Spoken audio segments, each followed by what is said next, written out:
जितना भी सीख रहे हैं हुँ, उसमें यही प्रीच किया जाता है, और they are basically teaching us hmm, the all the ways which can lead us to the path of mukti या moksha. हुँ, सारी जगह वही कंसिडर करते हैं, moksha is ultimate goal of the soul. Hmm, hmm, hmm, पर हमने जब छोटे थे तो ये भी सुना था कि इवन देवता भी कई बार वो इस भूमि लोक पर आना चाहते हैं, क्योंकि ये इतनी प्रेशियस लाइफ है आदमी की। तो क्वेश्चन ये था कि एग्जाम्पल जब बोलिए। आदमी आत्मा जब मुक्त हो जाए तो basically it will stay in dormant stage for long long time. Hmm, तो वो तो basically just like buying something very precious and locking it in the almirah. Hmm, तो उसके बजाय मेरा ये कुछ कंफ्यूजन था कि जैसे एक इंसान अच्छे कर्म करके टेक्स बर्थ, हुँ, जो कि दुनिया का भला उसे जिसके, क्योंकि हुँ। आप छोटा सा काम करो, किसी गरीब की या नीडी की हेल्प करो, तो you feel that sense of very blissfulness. जो जिनके 3 पार्ट में हम डील करेंगे। पहली पार्ट है कि आप कहते हो कि हमारे शास्त्र में बताया मुक्ति इज़ द अल्टीमेट गोल, और ये भी हम पुराणों में पढ़ते हैं कि देवता लोग इंसान बनने के लिए भी चाहते रहते हैं। पहले नंबर 2 है कि मोक्ष में आत्मा डोर्मेंट स्टेज में जाता है, मतलब इनएक्टिव स्टेज में होता है। जो हम ह्यूमन लाइफ हमें मिला है, अगर हम इंस्टेड ऑफ मुक्त आत्मा बने, हम अगर अच्छा काम करें, दूसरे का भला करें, क्या ये बेटर नहीं है? 3 चीजें करेंगे। पहली चीज, देवता मनुष्य जन्म पाने के लिए आते हैं, ये माइथोलॉजिकल स्टोरीज हैं। पर आपको उसकी बैकग्राउंड समझनी पड़ेगी, किस कॉन्टेक्स्ट में कहा जाता है।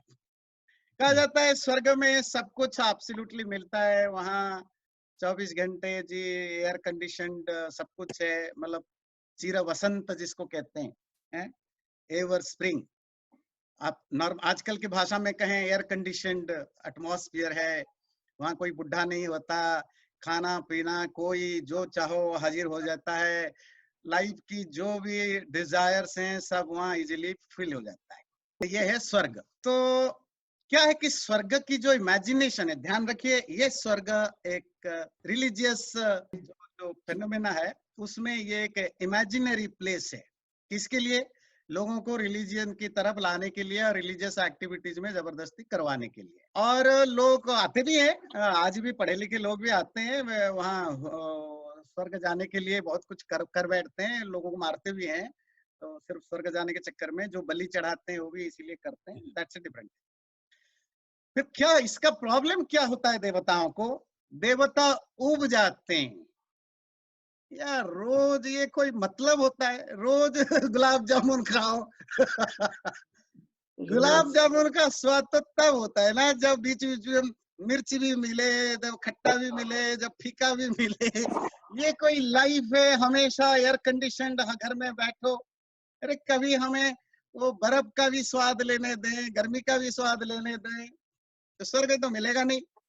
तो फिर वो धरती में आते हैं थोड़ा वो चेंज के लिए। आप लोग जाते हैं ना, जो शहरों में रहने वाले कहाँ जाते हैं? जंगलों में जाते हैं, हम ट्रैकिंग जाते करने जाते हैं, गांव में जाते हैं, रिमोट एरिया में। क्यों जाते हैं? टाइम पास करने के लिए, थोड़ा चेंज हो जाए। हैं। फिर तब दोबारा, क्योंकि आप बोर हो चुके हैं अपनी लग्जरी को एंजॉय करते करते। वो लग्जरी ज्यादा एंजॉयबल हो, थोड़ा आप उससे जाते हैं। तो ये स्टोरी होती है देवताओं का। बिल्कुल वैसे ही जो बहुत बिलियनरी ट्रिलियनरी या हायर मिडिल क्लास लोग भी होते हैं, वो अपना थोड़ा वो लग्जरियस लाइफ से थोड़ा बाहर जाते हैं, थोड़ा बॉडी और माइंड में चेंज आए, जिससे दोबारा आए तो फिर वो एंजॉय कर सकें अपने लग्जरी को। तो दैट्स ए डिफरेंट थिंग। तो उसका कोई रियलिटी से लेन देन नहीं है। वो तो ये समझाने के लिए कि आप जब सुख होता है वो भी एक दिन आपको दुख का कारण बन जाता है। अब हम आते हैं मुक्ति के बारे में, जो थोड़ा जो जिस तरह के परसेप्शन है कि मुक्ति में आत्मा बिल्कुल डोरमेंट स्टेज में होता है। ऐसा नहीं है। आत्मा मुक्ति में सबसे ज्यादा अवेयरनेस के साथ, मुक्ति का मतलब होता है जब आप फुली अवेयर हो। नॉर्मल लाइफ में आप मोस्ट ऑफ काम आप करते हैं without being aware about that. आपको पता नहीं चलता, आपकी लाइफ का 80% जो आप करते हैं वो रोबोटिक वे में करते हैं, मैकेनिकल वे में करते हैं। आपको पता ही नहीं होता है आप क्यों करते हो और हो जाता है।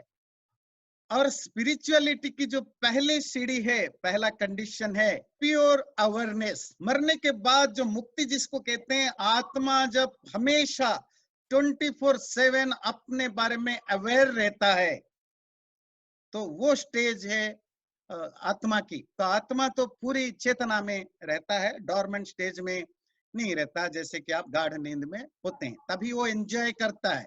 क्या एंजॉय करता है? परमात्मा की सानिध्य को, क्लोजनेस ऑफ गॉड, और अपनी ओरिजिनल जो ब्लिसफुलनेस है, जो आनंद स्वरूपता है, उसको भी एंजॉय करता है। परमात्मा का वो एंजॉयमेंट तभी होता है जब आप फुली अवेयर हो। अब आते हैं क्वेश्चन का जो मेन पार्ट है, मुक्ति न लेके अगर हम लोगों की सेवा करें, क्या ये बेटर नहीं होगा? इसका कोई यूनिवर्सल आंसर नहीं होता है। क्यों? ये आप पर डिपेंड करता है। आपको क्या, अगर मुझे इंजीनियर बनना है, हाउ कैन यू स्टॉप मी? और मुझे अगर नहीं बनना है, मुझे अगर प्रीस्ट बनना है, how can you stop me? हो सकता है आपको पॉलिटिशियन बनना पसंद नहीं है, you choose to be an engineer, doctor और professor, but there are many people in this world who want to be politician, तो वो पॉलिटिशियन बनेंगे। तो स्पिरिचुअलिटी या मोक्ष सबके लिए नहीं है, बिल्कुल वैसा जैसे पॉलिटिक्स सबके लिए नहीं है। ये अवेलेबिलिटी है आपके पास, ये एक्सेसिबिलिटी है। आप जैसे डॉक्टर बनते, प्रोफेसर बनते, या आप गुंडा बनते, आप माफिया बनते, या आप साधु बनते, लीडर बनते, कुछ भी बनते हैं, आपकी गोल होता है ना कि आप पैसा आपको ज्यादा कमाना है, नाम ज्यादा कमाना है, शांति ज्यादा कमाना है। किसी का गोल होता है कि मुझे ये जो मटेरियल वर्ल्ड से एब्सोल्यूट फ्रीडम चाहिए। जिसका गोल होता है वो मुक्ति की ओर जाएगा। बहुत सारे लोग हैं जो मुक्ति नहीं चाहते। ये हमारे ऊपर डिपेंड करता है। अगर मैं चूज करता हूं नहीं, मुझे एक अच्छा आदमी बनना है, दूसरों की सेवा करना है, you are free to do it, कर्मण्येवाधिकारस्ते।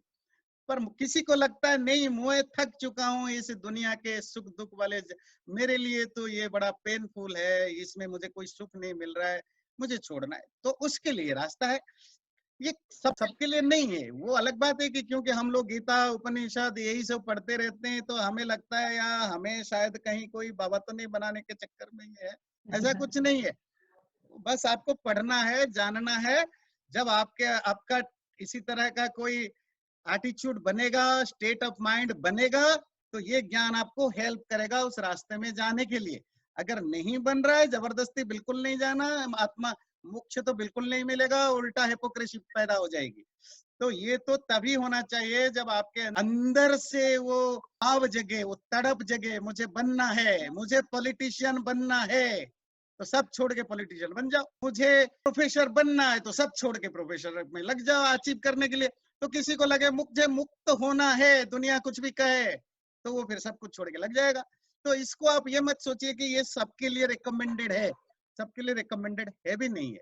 जिसकी इंटरेस्ट है और जिसकी इंटरेस्ट में वो इंटेंसिटी है, जो एफर्ट्स कर सकता है वो जाएगा, जिसकी नहीं है नहीं जाएगा। कनेक्शन बोल रहा हूँ कि मुक्ति जब मिलती है तब mean you are with God, right, जो परमात्मा के साथ हो जाते हो, राइट। परमात्मा तो अभी भी आपके पास है, but you can not feel it now because of there are so many other barriers. मुक्ति नहीं का वो ठीक मतलब है, होता है वो बैरियर से आपको फ्रीडम मिला। Now you can enjoy the that nearity जो गॉड ऑलरेडी आपके साथ था, उस नियरिटी को अब आप फील करने लगते हैं। That's it.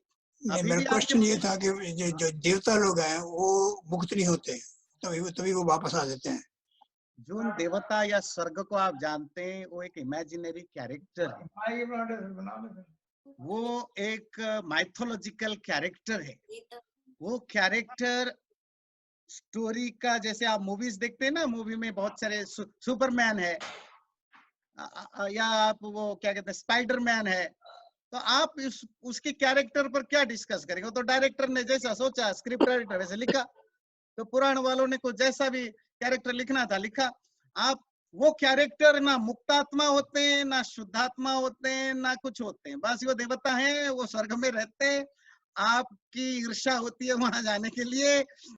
तो ये एक स्टोरी है, उसके साथ रियलिटी के साथ उसको जोड़ने की जरूरत नहीं है, वो एंजॉय करिए उसको।